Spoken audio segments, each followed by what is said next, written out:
Who does the choosing? Are you pointing up to God? We're already called. We're already chosen. Our mansion's already built. So who decides whether we're chosen? We do, right? It's like raise your hand if you're the one in charge of whether you're chosen. The reason why, given, is that their hearts are set so much upon the things of this world that they do not learn this lesson. And then it gives some lessons. So it's so easy to, because we're in the world, to then just live according to the creature and to live according to the culture and live according to the economy. And we have to find a real balance because we have to do these things, right? It's like we can't pull ourselves out and suddenly like live in a monastery in the top of a mountain in Tibet and just completely remove ourselves from the life that we are given. So how do we balance that? This is a lifelong struggle for most people. It doesn't have to be a struggle once you know how to work it out. And you're in the process of working it out. Let's see, I brought this up here. Maybe we'll pull one of these out here. Has anybody seen my little pink ball? Oh, I left it up here the other day. I'm going to throw it in here.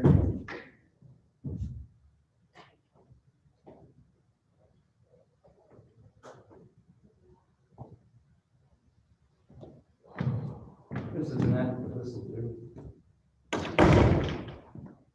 We'll get to shoot. You shot last time, right? You get another shot. I better protect this thing. This cost me a little bit of time to get the money on this.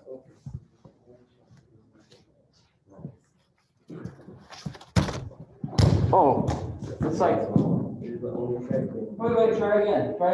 So, okay, this is interesting. I was thinking about this as a metaphor. Yeah, try again. It's like, do we get one chance to shoot? And then if we miss sometimes, so then you're what? You're labeled as a failure. You can't play ball. You're a failure. You shot once and you missed, so it's over for you, buddy. Okay, so what do you need to do? Come on, what do you need to do? Shoot to the right. Well, and also you're pretty far away. Who said you have to shoot from there? I don't know. Who said you had to make it such a difficult thing to hit that target?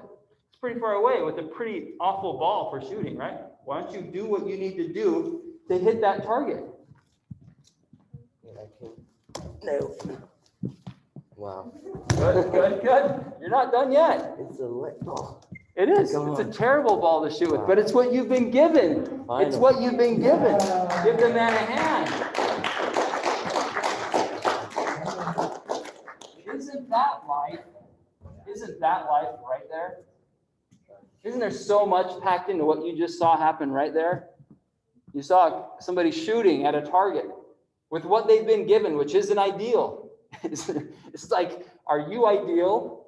No, it's like you're like the ball that doesn't fly very well through the air, and it's like, yeah.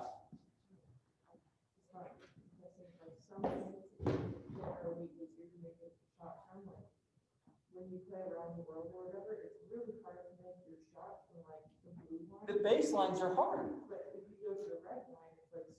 What changes? Perspective, right? And position. It's like here you have no backboard. Here you have something to help you put it in, right? Also, you have the box that you can see that helps you place the target. There's so much there. And we're all in the process of taking multiple shots. And sometimes we're too far away. We got to get closer and make adjustments as we go, based on whether we're hitting our target.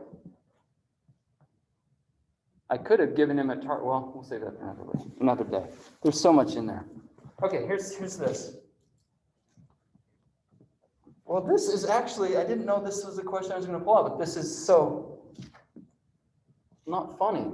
It's cool. Question, why do your lessons always work so well? I didn't know they did. This whole target thing applies to lots. I appreciate it, somebody says in here. Isn't that That's kind of cool. That's the wonderful letter. Idea. You have a second basket with questions for us. Questions I ask you guys. That's a good idea. I like that.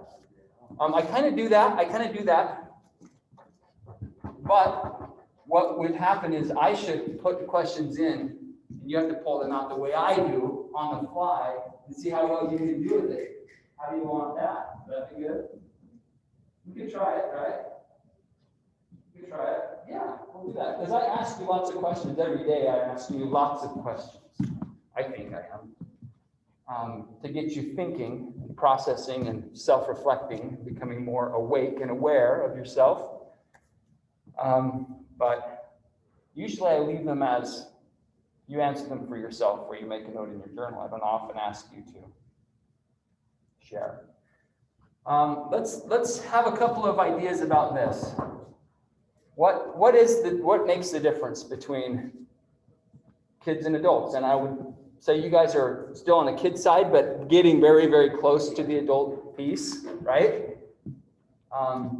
So, like, what are you in the process of becoming or doing that's turning you into the sort of thing that is something like an adult that can sort of behave and live in a world as an adult ought to? So ideas. Yeah. Having life experiences that mature up.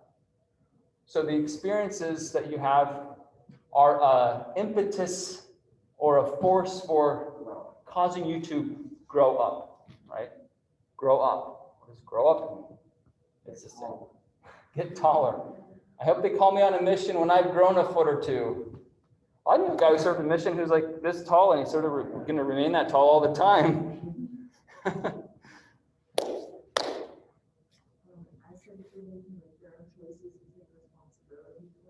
Okay, make your own decisions and take responsibility for whatever that is. Okay, I really like what we're saying here. Experiences push you into having to take on responsibility for your decisions, for the choices that you make. Okay, what else? Yeah.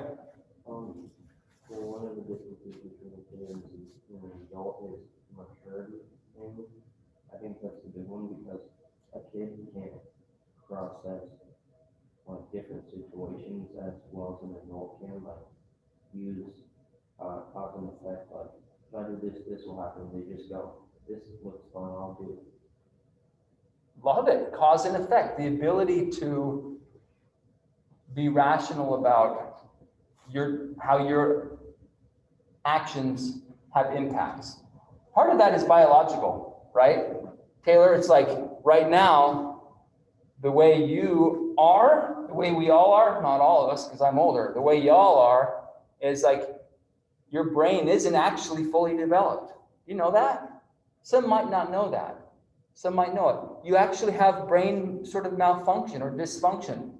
All biologically, the part of the brain that is able to process cause and effect isn't fully developed. The prefrontal cortex, it's like that doesn't really set in until you're maybe in your mid-20s.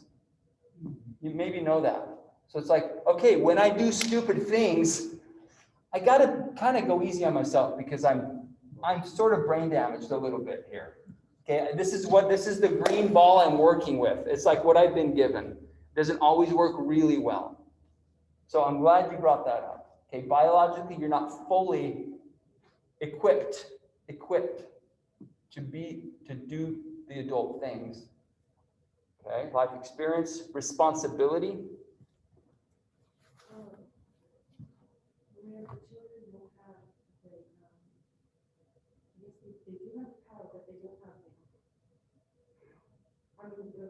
Adults, they are more often likely to reason with impulses and with helping to mislead.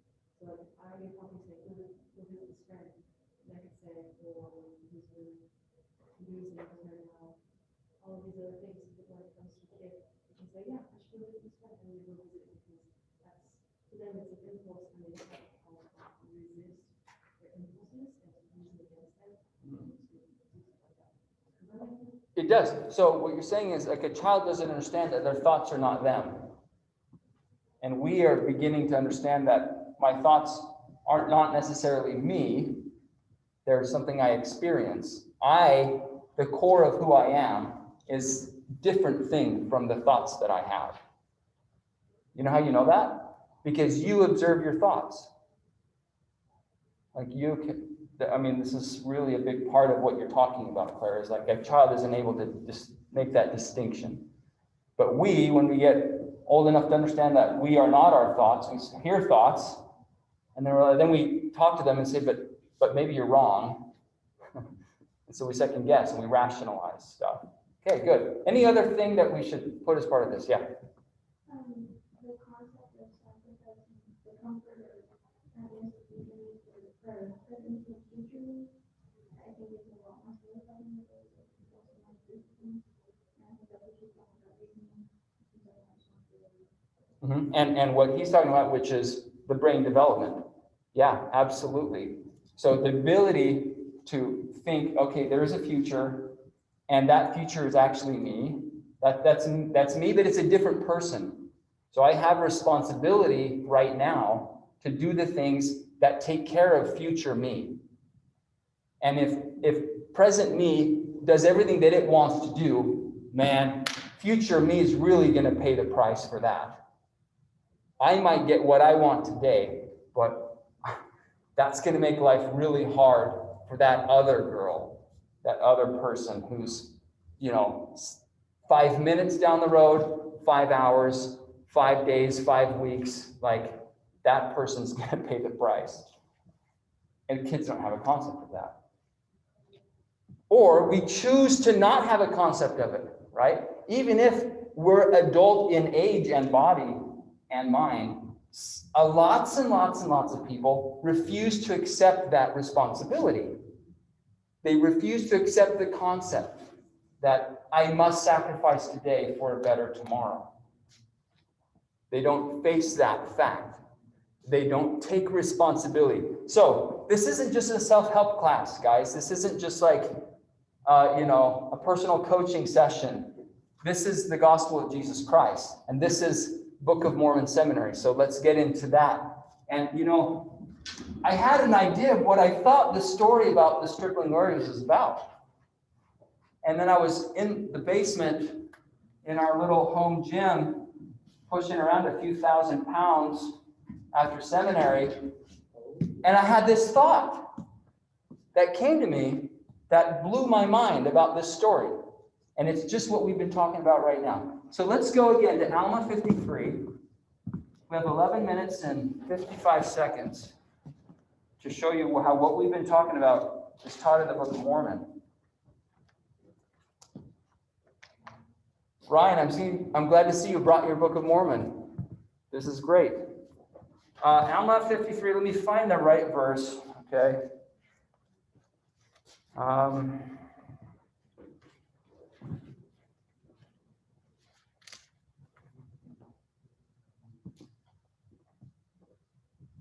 Okay, wow. We'll see if I'm right. This is like a theory. Let's try this on and see how the story plays out. So we remember that, so in Alma 53, 14, 15, 16, 17.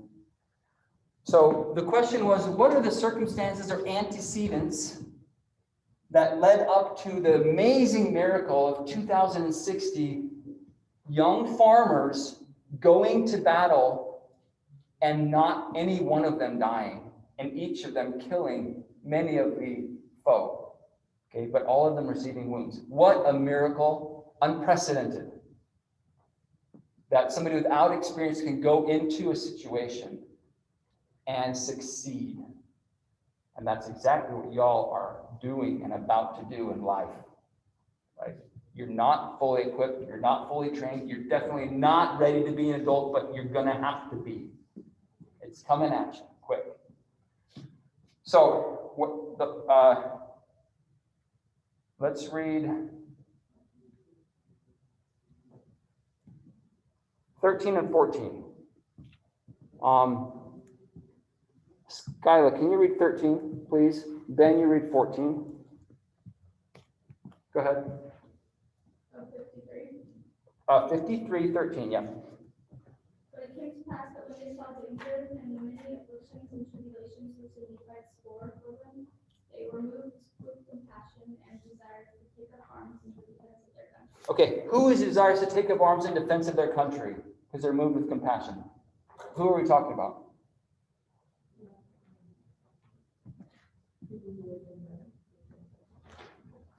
The parents?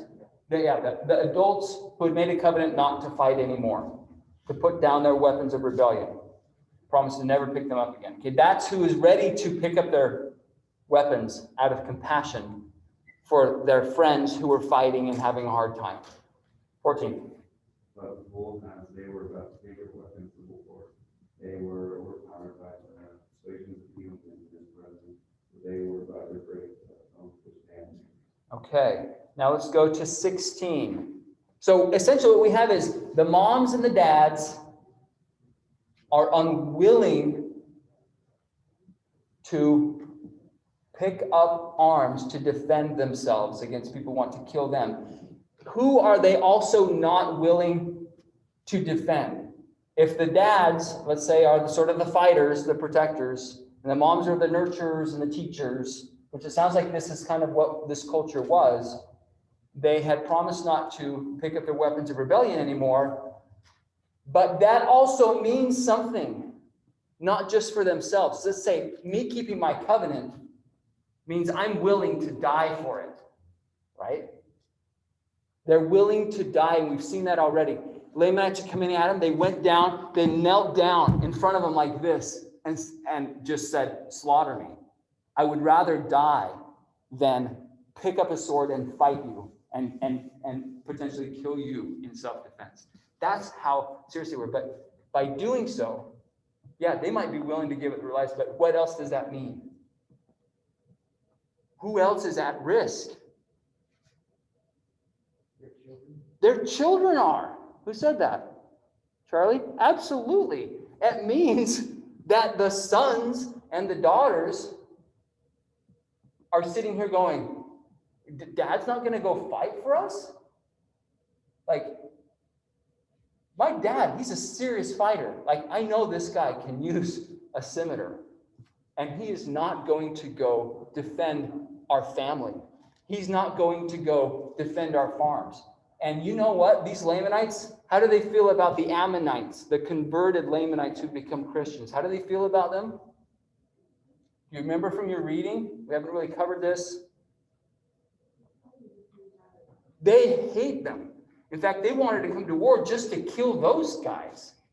Not, like, yeah, the Nephites, we don't like them, but we really hate our extended family and our kin who've converted over to the enemy's side. They've defected. They want to take them out. So who are the Lamanites coming after? Them. And they're not willing to defend themselves. Willing? Willing, yeah, maybe they're willing. They won't. They have their reasons, but they won't do it. Wow. 16. But behold, it came to pass that they had many sons who had not entered into a covenant that they would not take up their weapons of war to defend themselves against their enemies. Therefore they did assemble themselves together. They did assemble themselves together. Who assembled themselves together? Huh? Can't hear it. The sons assembled themselves together. They weren't put together by their parents. They weren't put together by Helaman, who said, hey, you know, your parents are willing to fight, and that's a good thing. They have their reasons. They made their covenants. But what would you think about coming and joining the army? That's not what happened. They put themselves together at this time, as many as were able to take up arms, and they called themselves Nephites, and they entered into a covenant to fight for the liberty of the Nephites, to protect the land unto the laying down of their lives. This is in 17. Yea, even they covenanted that they would never give up their liberty, but they would fight in all cases to protect the Nephites and themselves from bondage. Okay, I had never thought about this concept before, but I think it's true. I think it's a lesson we can draw from this. They were faced with their own imminent death at the hands of their enemies if they would not pick up arms and defend themselves, because they knew the Nephites were not able to do it on their own. They were starting to lose. Cities were falling into the Lamanite hands right and left. And so they said, okay, it's up to us. It's not up to our parents anymore. We can't rely on those who we would otherwise expect to be our protectors to make this happen for us. Life circumstances are forcing me into a decision to be responsible for myself and take responsibility for my family and take responsibility for the cornfield that I've planted that is going to be trampled under by my enemies. If I want that defended, I have to be the one to do it. So they assembled themselves together and promised. A promise is what? It's just nothing more than taking on responsibility officially.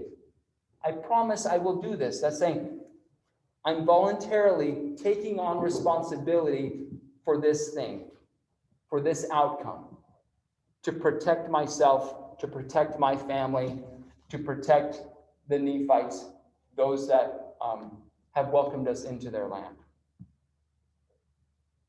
I don't know if the import of this is sinking in, but this I think is huge. They made a covenant, but why did they? Because they loved their parents' covenant so much that they were willing to lay down their lives so that their parents could keep their covenant. That's sort of how the story is told.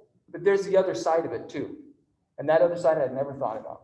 And I think it applies to you 100%. At what point? What is the difference between the kids and the adults, or the adults who are in adult age, but they still act like kids, is taking responsibility officially and voluntarily for their life and those that depend on them. So the question is, if we can apply this to you, when and at what point do you accept full responsibility for yourself? I'm not talking about going to get a job to buy yourself food. It's more than that. I'm talking about full responsibility for all of your decisions, for all of your actions, all of your thoughts and your words, the outcomes of your own life. Like, when does that set upon your shoulders? At what point do you stop dishing it off to other people? When in your development as 14 to 17, 18-year-olds? Got anybody who's 18 yet? Ben? Okay. You're the oldest one in the class. Awesome. So it's like, at what point does that fall on you?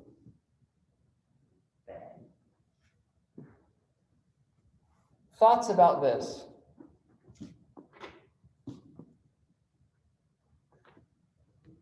Yeah, Jane. I don't really think there's like an exact time. I mean, if you can explain it, there probably is, but I was thinking about that and like how when most kids, if they go to college, most kids rely on their parents or some member or something for help. And I was thinking about that, and once you kind of are not relying on somebody else for financial help or something along those lines, I would think that you would be taking more responsibility for your life and being able to provide for yourself. Okay. And anybody else that you are in charge. Okay, so that's sort of going to the financial side, right?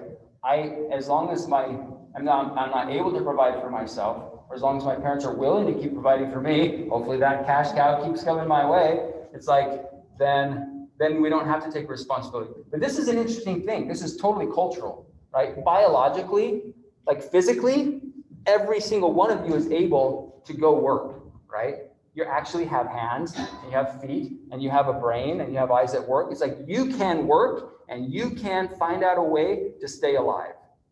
So biologically, and I mean, this is what's happening inside a lot of you guys, is like I hate being under the thumb of my parents.